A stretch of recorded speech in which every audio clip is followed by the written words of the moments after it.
Welcome back to Coast. Open Lines continues, and we're going to go overseas to Ireland. And Richard on the wild card line. Richard, great name. Welcome to Coast. Indeed, Richard.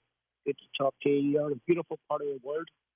40 years ago, I used to go to Athens and Corfu for my vacation every year. Ah, wonderful. Anyway, Richard, I was saying,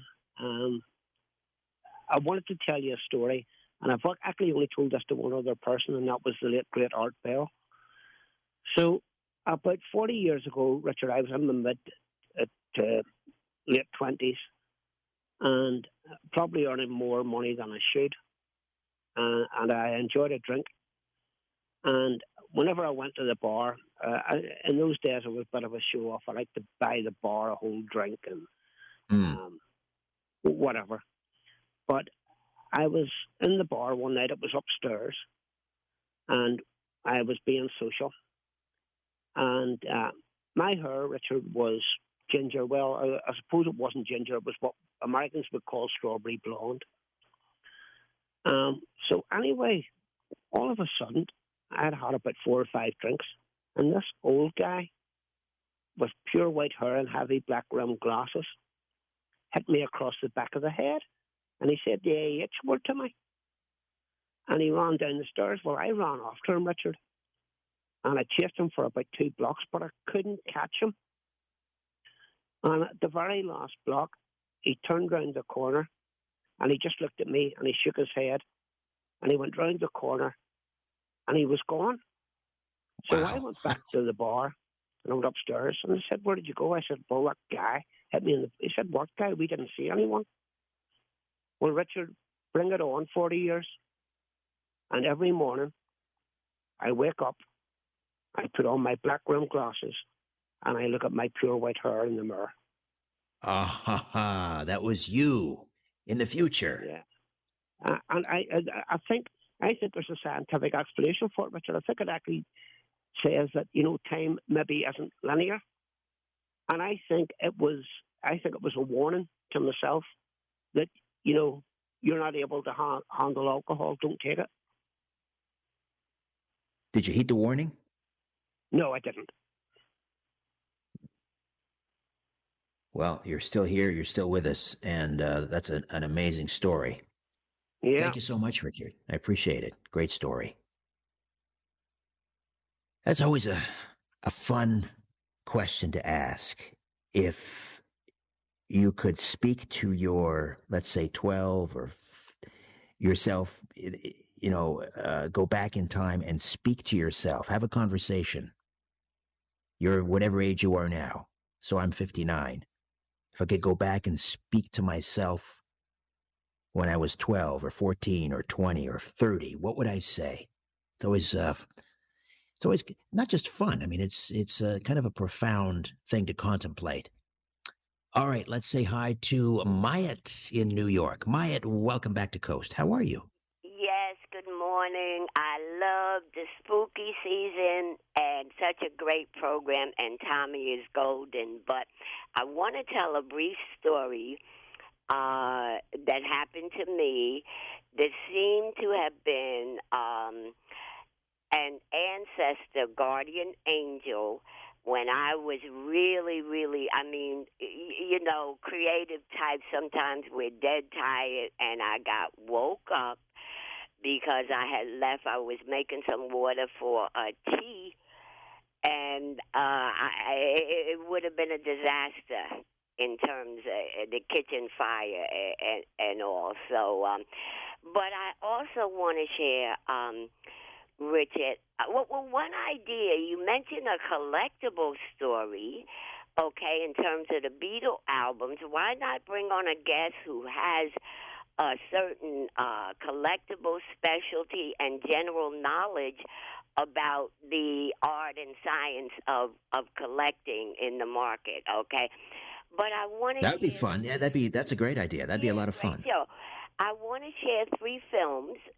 Like I say, this is one of my favorite seasons because the world is getting just as spooky as the spooky season. But two movies. I don't even know how many times I've seen these movies, but I enjoyed each time. One is called Children of the Dam, and the other is Village of the Dam, which is the same story but dealing with a more worldwide, and you have the children involved.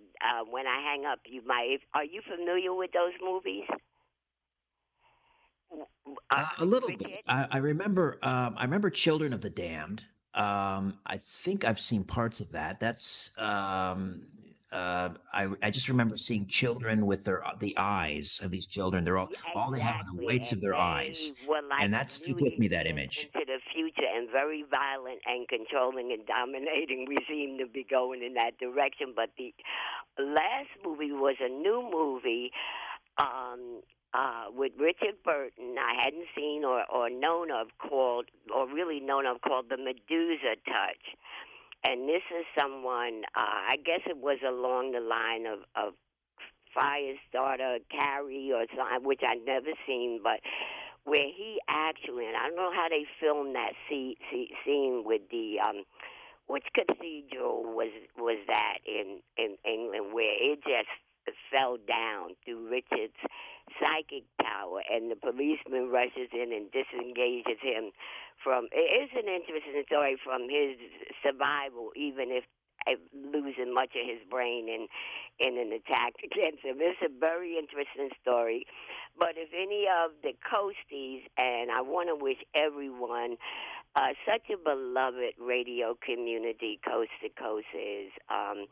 Good holiday season. Sometimes I just listen, and good to hear that Louise. How did what's his name, Mark Twain, I think it was, put it. He said where somebody is thought to be dead before they're actually dead. Reports of my death have been greatly exaggerated. He said the reports of my death have been greatly exaggerated. Yeah, yes. Yeah, that's just so right on target. So let me say hi to Louise. Good to hear your voice. Call him regularly. And we might need to unravel how that story started, but just peace and love to everyone. Thank you so much, Myatt. I haven't seen The Medusa Touch. Richard Burton is in that. Lee Remick, terrific actress. Harry Andrews and Lino Ventura, 1978. All right, great recommendations for Halloween. Let's see, where are we going next? Let's say hi to Timmy. Is in Florida on the wild card line. Timmy, welcome to Coast. Hey, Richard. I'm a little nervous, but the blind guys reminded me of a fellow I took care of back home. He had macular degeneration. He couldn't see anything, but he could see stuff and fix me. I called him a seer. He had abilities. And he took my carpal tunnel away, fixed my back one time. He Wow. sent me and the girl that takes care of him to the casino, gave her $5. He said, don't spend it. Just do what you do. Have fun down there. Every machine that woman sat at, she hit. Like $5,000-6,000. Wow. So And he had macular degeneration? Yeah, he couldn't see anything, but he could see everything, apparently. He said we all got Jesus in us, and he took a stick and hit me in the head. On top of my head, I put my hands up there. He said, see, next time you get hit in the head, don't put your hands up there and see how long you can keep them away from you. The power's in your hands. Everybody has it. Hmm. You know, even when the kid gets hit, you go and put your hands on him. So the hands got something to do with it. I mean, he only taught me a little bit, I guess, but he asked me when I came back with her if I wanted the lottery numbers. And she was like, get them to me, get them. I said, no. There's no free lunches. He said, that's a smart man right there. We went back to the casino the next day. She gave all the money back. Oh, really? Yeah, she lost it all back. Oh, she lost it back. I thought she actually went and gave it back because... Well, no. You know, but I never seen anything like it. I mean, every machine... We only had like $200 between us. She borrowed my $100 and turned in all that money. And gave me a $5 bill back, and that was it. He did all kind of weird stuff like that, but, you know... I mean, thank you for this, Timmy. Great story. Yeah. Amazing story. All right. Let's say hi to Don in Kent, Ohio. Don, welcome to Coast. Brother Richard, hey, God bless you, brother. You got a great show, and happy Sabbath.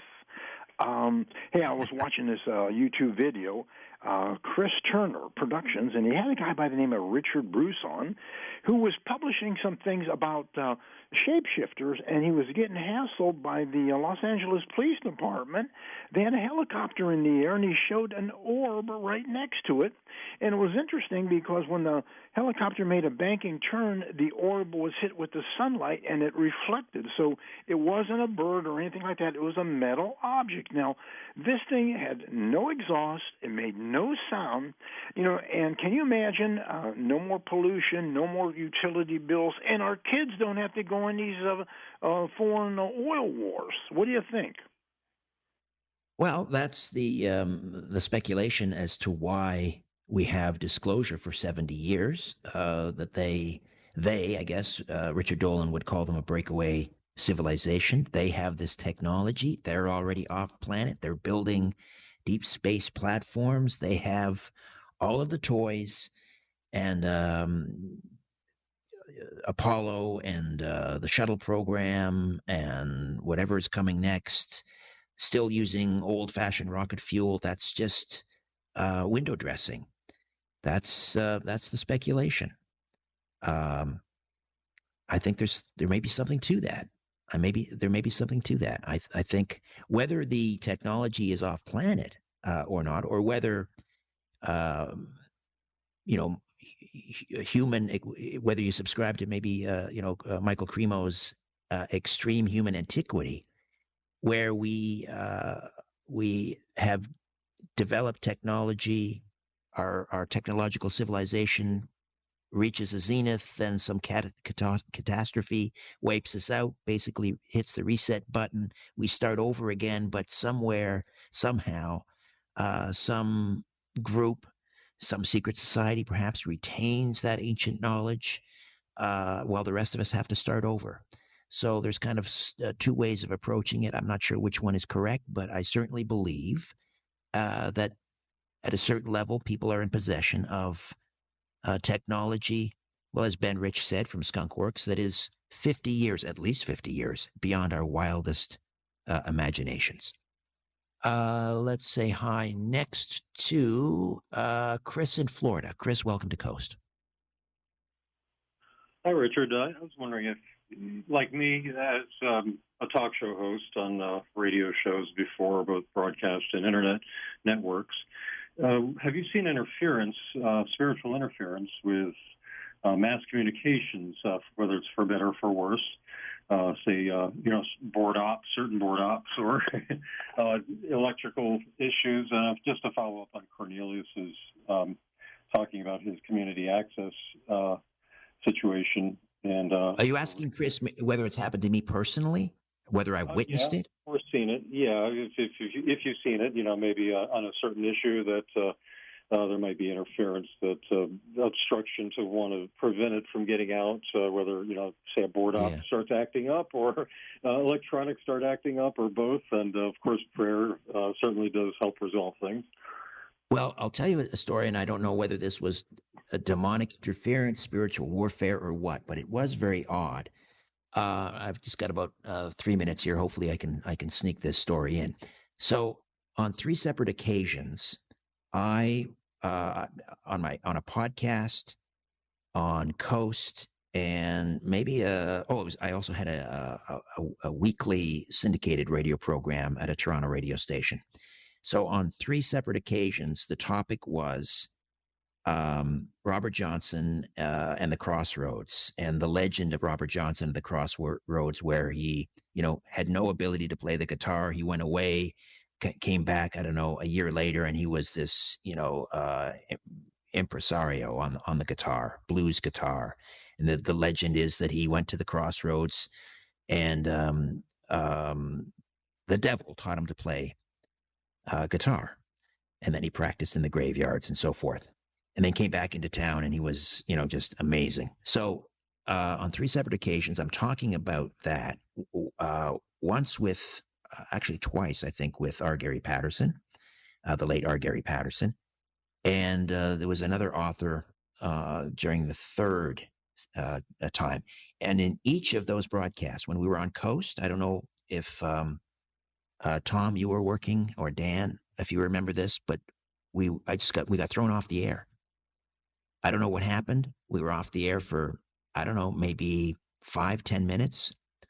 And right in the middle of that conversation about Robert Johnson and the Crossroads. And then on my podcast, I recorded an entire interview. I was using Adobe Audition. I was watching the WAV files. Everything looked good. And concluded the interview, hung up the phone. And when I went to play it back, everything was all garbled. All of the audio, my audio, the guest's audio.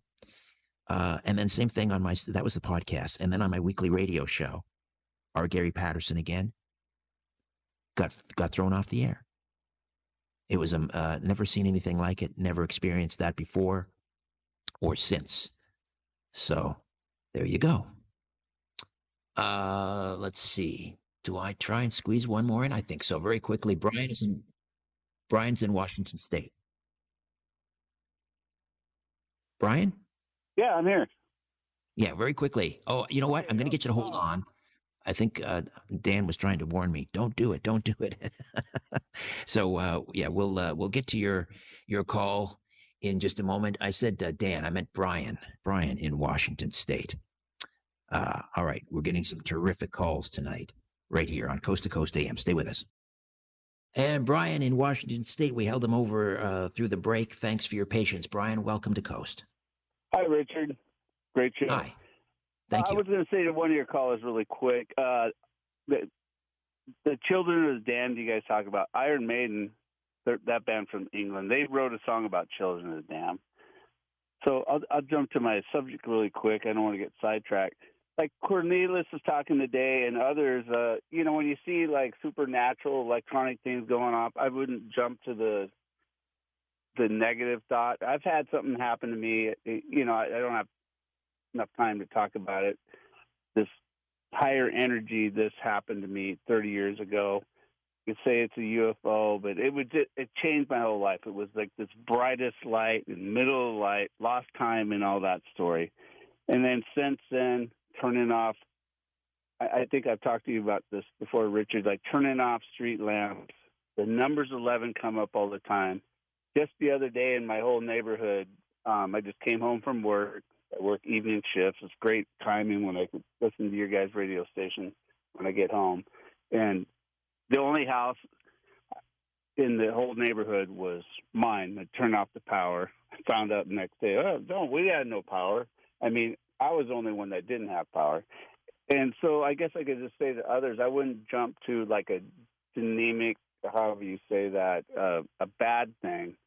Because when I had my experience 30 years ago, I thought it was bad. And then throughout life, I just realized it's a good thing. I think it's a higher frequency that once you tune in more, and people, I guess, can do it to yoga and everything else. But mine was jump-started from this brightest light, this other being. I don't even know what it was, but right. And you became, after that, you were able to interfere with street lamps. There's a term for that. It's called a slider. Street lamp interference, a slider. Can you still do that? Can you still make street lamps turn off? The more I concentrate on something, like last weekend, I was watching a show with this girlfriend of mine, and I could start thinking about something, like say just on the TV. I mean, obviously, like with our smartphones, you start Googling something, next thing you know, have all the ads. But just like simple as TV, I'll think about something and it'll pop up. But my closest friends, they don't freak out on it because throughout the years, it's like they're just used to it like that. Say elevators. A lot of my friends, if we have to go upstairs, they don't want to ride the elevator with me because whatever I'm thinking about, the elevator will stop on a certain floor. And the list goes on and on. But it's, at first I thought it was like a bad thing, maybe the first couple of years, and I never told anybody about it. I don't know how much 30 years ago people talked about this kind of stuff, but, it's a great show that you guys have, and it's wide open now. But I realize it's a good thing. It can be, I suppose. Because nothing bad has ever happened. Well, let's hope that streak continues, Brian. Sure, there are higher vibrations and there are lower vibrations. It sounds like obviously what you were interacting with was a higher vibration. Let's say hi to Byron in Ohio. Byron, welcome to Coast. Good morning. Hey, thank you, Tom, for putting me through. Thank you, Rich, for taking my call. I'm just wondering about the insides of these shows. Like right now, you're in Greece, normally I'm in Toronto. George goes back and forth between L.A. and St. Louis, and the gorgeous Connie Willis is in Denver. How do you guys do these shows? Yeah, I know everything has to go through a producer in case he needs to edit something out. How does this work? Technology is absolutely amazing. Years ago in radio, when we would do what we called a remote broadcast, we would have this big.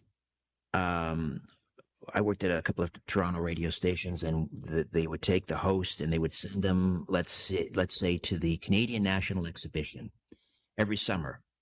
A certain show and a certain radio station, we'd be coming to you live from CNE, and we had to have this big truck with all of this equipment, and you had to work with the telephone lines. You would run 2 telephone lines. They were called ISDN lines, so that you had, most home phones, landlines, would have 1 telephone line, but an ISDN were 2 telephone lines, so that when you spoke over the mic through the lines, it sounded like you were in studio.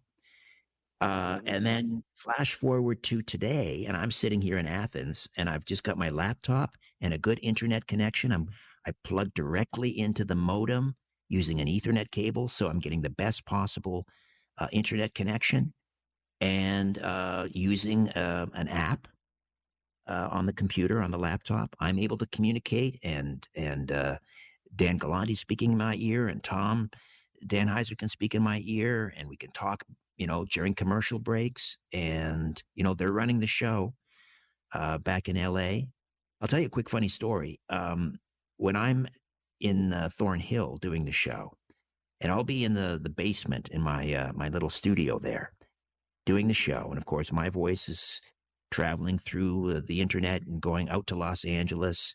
Then, of course, from LA, it goes up into the satellite and it goes out to all of the terrestrial radio stations, some 600 across North America. And the mighty Aphrodite, she's 2 floors above me in bed, listening to the show on her phone. And she just happens to listen to the show, a Coast affiliate out of Bowling Green, Kentucky. So I'm in the basement in Thornhill, just 30 yards from her, maybe. Off to LA, my voice goes up into the satellite, down to Knoxville, and into her phone, into her ear.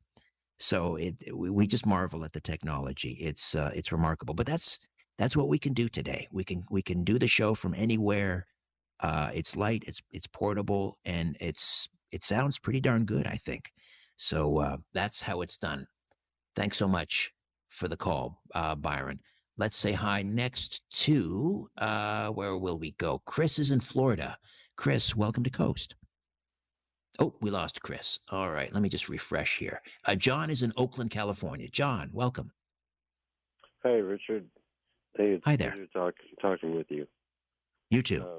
I was listening to the show, and I was reminded of this thing that happened about 20 years ago. I was like 18, living in my girlfriend's house with her parents, and they, nicely, accepted me in and lived there for like a year or so. And they had told me stories about the woman who had lived there before, who passed away. Her name was Roberta, and some kind of, ghostly or what have you, like instances that have happened, like things being knocked over, or like some of like their grandchildren that are over, or like staring at something, like at nothing and crying. So there's a spirit in the house, Roberta, as they would say. I was like, okay, that sounds cool. And so one day I was trying to fix this pair of pants that I had on the sewing machine, trying to get the needle or the thread into the little needle eye. Yes. And I kept trying to put it in, and it kept fraying. I was getting frustrated, and I couldn't, I was trying to cut it, put it in, whatever. So I just sat back for a second, and I felt like a hand, like the pressure of a hand on my left shoulder, thinking it was my girlfriend. And so a couple seconds later, I turned around, and her sister-in-law was laying on the couch. And I turned around and looked at her, and I said, "Was Christina down here? Did someone come up behind me?" And she was like, "No." And she looked at me, and she's like, "You know what? That was Roberta. She was probably looking after you, or trying to calm you down, or be like, hey, it's okay." Did you thread the needle? I did. Way to I go, remember Roberta. that feeling in my shoulder.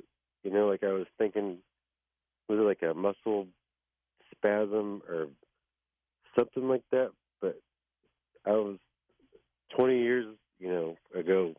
I can still remember that feeling. It was like a hand, it's okay kind of pat on the shoulder.